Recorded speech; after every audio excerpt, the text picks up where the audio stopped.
as the president is now arriving. You accept him or not, as the Queen, I have already reinstalled him. I have given him the rightful authority as the Queen Elizabeth III. I have already advised the World Bank, the Bank International Settlement, the World Court, the ICJ, OIC. The IMF is me and Apo, but still I am giving you all the chance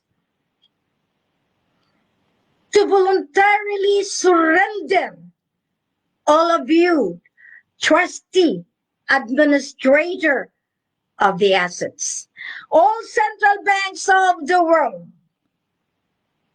come back to the lender,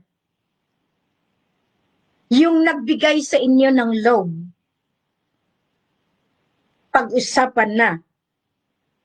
Dahil ang presidente lamang ang